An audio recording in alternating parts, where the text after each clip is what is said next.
sometimes it might be like, for example, the song "Join Me." I wrote it in '97 or whatever, and it took about 2 years to arrange it. So it's always a totally different kind of process. A bit of time. But now it's been going on really easy with the new tracks, you know.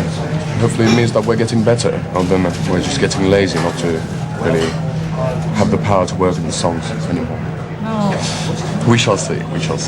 It's sounding good anyway. Have you got a name for the album? Oh yeah, sure, but I'm not going to sell it. Yeah, of course it's going to come out, you know, hopefully next year, hopefully next spring. That's what we're aiming at, but we don't want anybody to steal the album title. It's going to be quite funny. Because it's not recorded yet, you never know. You have to leave some space for improvisation in the studio, a little at least. So it's going to be different, but hopefully it's going to be a bit more adult. Of course, we're growing up and you know, getting older, wiser, hopefully, and that's going to affect the lyrics and the songs in general. You know, you're not going to get boring, wear slippers and things. It's people's decision to really decide on that matter. Not to us, anyway. So I wanted to ask you, would you rather talk about the band, or would you rather get into some more personal questions? You can do both. Okay. All right, I'll skip around a little bit. Rumor has it that you've spoken about early retirement at like 27, 28 years old, and I was curious myself if you really felt that way, or was it just a rumor? No, I was just laughing about the fact that to become a legend, you're going to die when you're 27. Aha. And I'm 27 now, so I've been joking about that. I've got now less than a year to make it. You've got 1 year left. But I'm a huge fan of people like Neil Young as well, who've been like doing it for tens of years. You know, doing shitty albums and good albums and everything in between, and just going for it and doing whatever, following your own heart rather than Billboard. So what would you like to be most remembered for when you're gone? Hopefully for my good manners. Good manners? Yeah. That's a great thing to be remembered for. It'd be cool if I'd be able to write a couple of songs that'd be played in weddings. I guess you've already accomplished that. You don't have to die to do that, so you're already on your way. You know what I mean, but it's sure. amazing that we've been able to create music that's been really touching people's hearts and all that. Yeah. I'm really flattered about all the reactions from the people that we've had so far. But the hardest thing in music business or music in general, the world of music, is to just keep on going and be remembered. Yeah. Because there's so much good news stuff and bad news stuff coming out all the time, and it's like, you don't want to get lost so in much information. It's like the internet, It's kind of overwhelming sometimes. Exactly. Are you nervous at all about how you're going to be received in the U.S., or are you just ready to go? No, not really, because we know that we're trying our best, and that's all we can do. Yeah. We're trying to make play the best gigs we can and create the best music we can. And if people like it, that's wonderful. If they don't, at least we know at the gates of heaven that we followed our own heart. If you know what I mean. Yes. Not like pretending to be anything else that we really are. So. Yeah. And it shows. I mean, you can always. People are smart, and the fans are smart, and kids are getting smarter too. And I really think that they can tell if people are putting it on. If you're putting on a game face, or if you're up there and you're just doing your job and you want to get it over with. And I don't get that from you guys at all. I think that you're really. I mean, even after so many years, you're still really, really into it, and you can tell on certain songs, like even the recordings themselves. I talk to other people about you guys quite a bit, and you can tell how enthusiastic you are and how into it you are, and that really is, I think that makes a big difference. Well, yeah, we're in a great situation that, especially me, I'm feeling so good about the fact that I can sort of travel around the world with my best friends. The bass player and the guitar player, they used to be my schoolmates. We had loads of different bands together, and I've known the keyboard player and the drummer as well for years and years. So, it's cool. There's no ego clashes. It's not. Good. We're like a team. Yeah. It's really good. Everybody's got a certain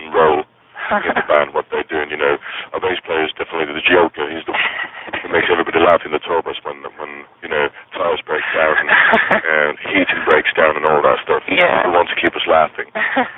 Drummer is the one who makes the greatest coffee. Coffee.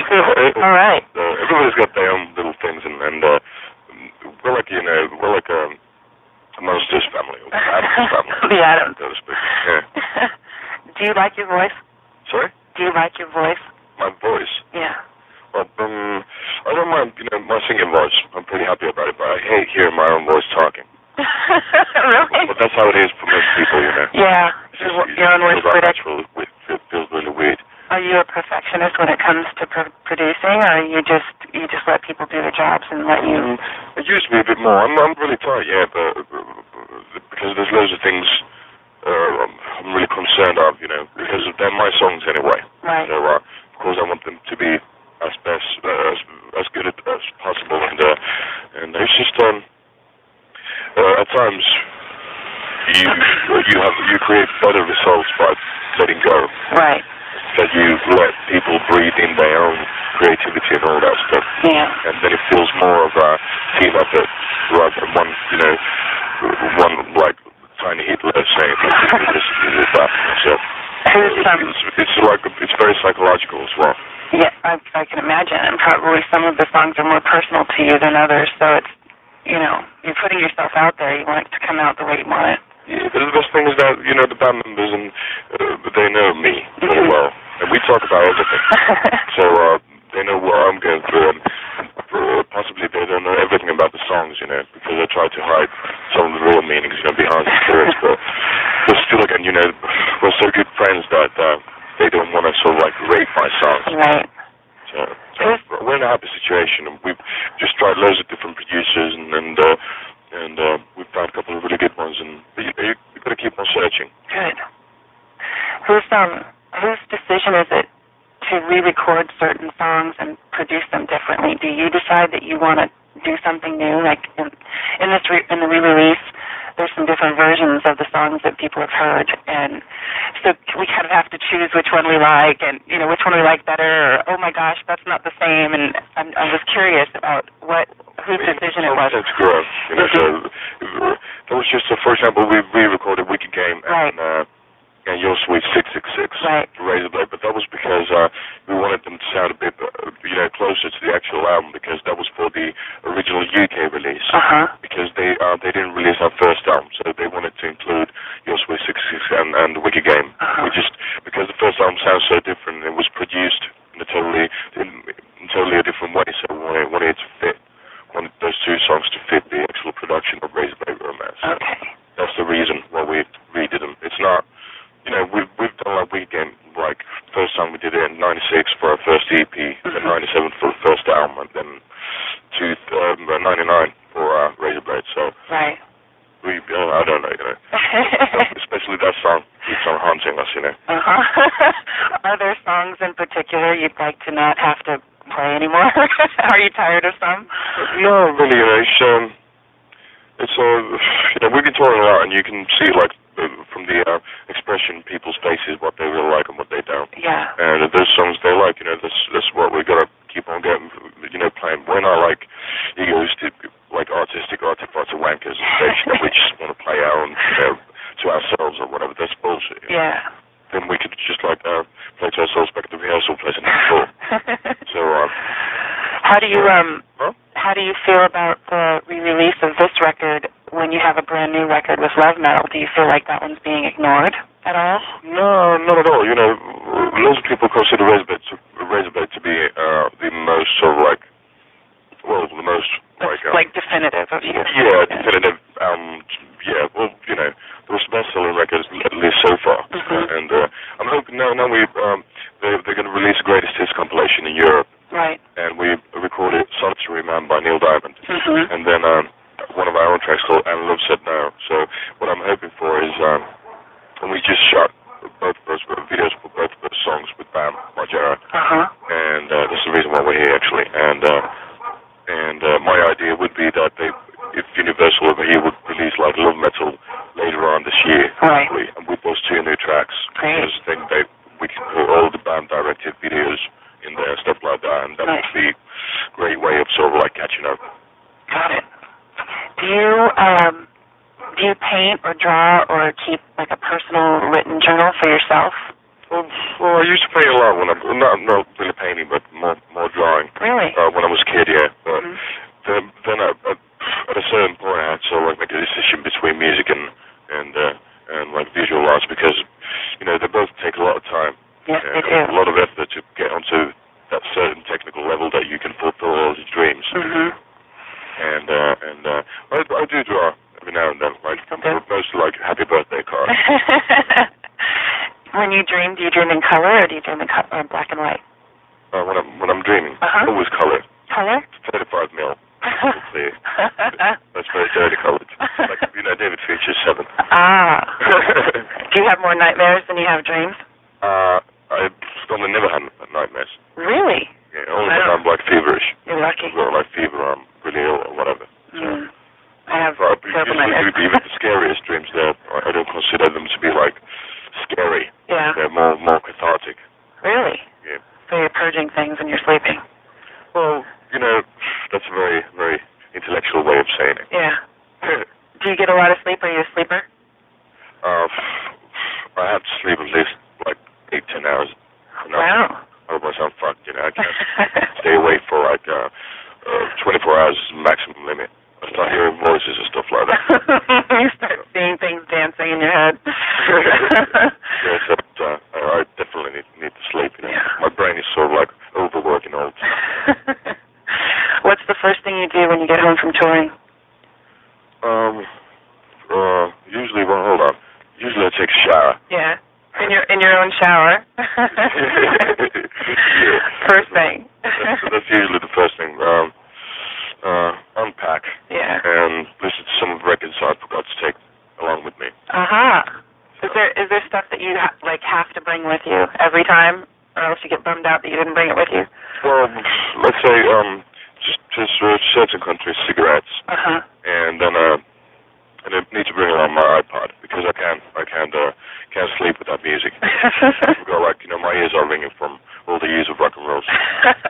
So do you turn it on when you sleep? Yeah. I'm one of those people that needs to sleep in like a coffin. It has to be like pitch black and silent, so that's very interesting. After all these years, I've been used to, especially in tour buses when some people might be partying and you want to sleep or blah, blah, blah, you just have to get used to it. So the best way for me is definitely just listen to music and fall asleep, that way. Are you the type of person that gets restless when you're not touring, or are you're happy at home? Yeah, I totally get restless, but that's normal because your routine is so different, 9 to 5.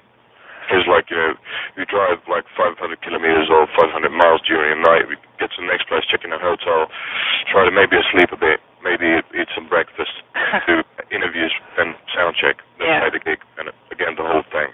That's your whole routine. It's pretty hectic at times. It's fun. It's a lot of fun, but when you get back home, of course, you start, itching at a certain hour. The day, because you're used to doing like 5 nights in a row, then the day off, 5 nights in a row, like weeks and weeks. Yeah. So I hate being back at home. Do you think you're a better studio band or you're a better live band? I think we're better live. Yeah. Yeah, we've been playing so much, and we're a lot more raw when we're playing gigs, and on albums it's really hard because people are usually over trying. Yeah. Because it's always a situation that, it has to be the best, it's got to be, blah, blah, blah. And like, most of the musicians have the fear of the rec button. That when you know that you're recording, you're sort of like over trying. Yeah. And that's not good. So we're learning all the time, so that's a good reason to make records, Absolutely. So we can have a record that be as loose, in a positive way, and as aggressive as how we are live. When you look in the mirror, and there's a big deal about you, I'm sure you probably know, but there's a website called urbandictionary.com, and it lists your name and the definition below it, and I quote, says, "Finish for sex on toast."